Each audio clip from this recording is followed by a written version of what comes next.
Welcome to ABC campus. आज हम books of prime entry में डिसऑनर्ड चेक्स की अकाउंटिंग को डिस्कस कर रहे हैं। तो सबसे पहले हम इस बात को देखते हैं कि जब एक कस्टमर से हमें चेक मिलता है तो हम करते क्या हैं। जब भी कोई कस्टमर हमें एक चेक देता है एज अ पेमेंट, तो हम उसको अपने बैंक अकाउंट में डिपॉजिट करवाते हैं और एट द सेम टाइम हम एक डबल एंट्री रिकॉर्ड कर लेते हैं कि bank debit and receivable credit.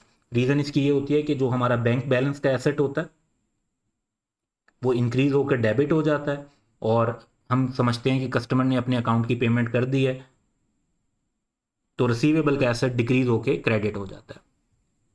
क्योंकि ये इस ट्रांजेक्शन में बैंक इन्वॉल्व है, तो relevant book of prime entry हमारी कैश बुक होती है। अब आगे दो बातें हो सकती हैं कि जो चेक हमने बैंक में आगे डिपॉजिट करवाया क्लियरिंग के लिए, वो चेक क्लियर हो जाए तो हमें फर्दर कोई एक्शन की ज़रूरत नहीं, हमारी जो एंट्री रिकॉर्डेड है दैट्स ओके, हम ऑलरेडी सब सही रिकॉर्ड कर चुके हैं। बट समटाइम्स, हमेशा नहीं और कॉमन भी नहीं है, लेकिन कभी कभार ऐसा हो जाता है कि एक चेक डिसऑनर हो जाता है या बाउंस हो जाता है। बाउंस होने का मतलब या डिसऑनर का मतलब ये है कि हमने जो बैंक में चेक डिपॉजिट करवाया होता है वो बैंक हमें वापस कर देता है कि भाई आपका ये चेक क्लियर नहीं हो सकता, इस चेक की पेमेंट आपको नहीं मिल सकती। तो अगर वो बैंक जो है वो उस चेक के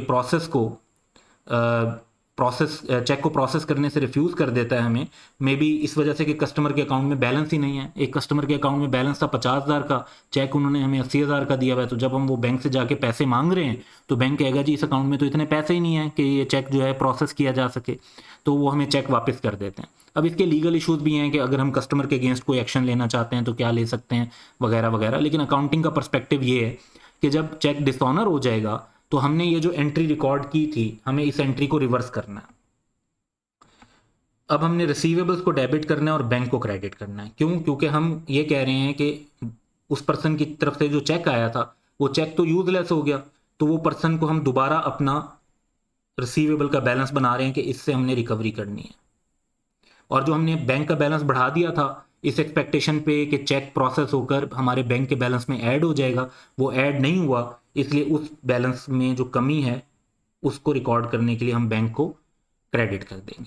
वंस अगेन इसमें जो relevant book of prime entry होगी वो कैश बुक होगी, क्योंकि कैश रिलेटेड ट्रांजेक्शन है तो ये कैश बुक के अंदर रिकॉर्ड होनी चाहिए। That's all for today. Have a good day.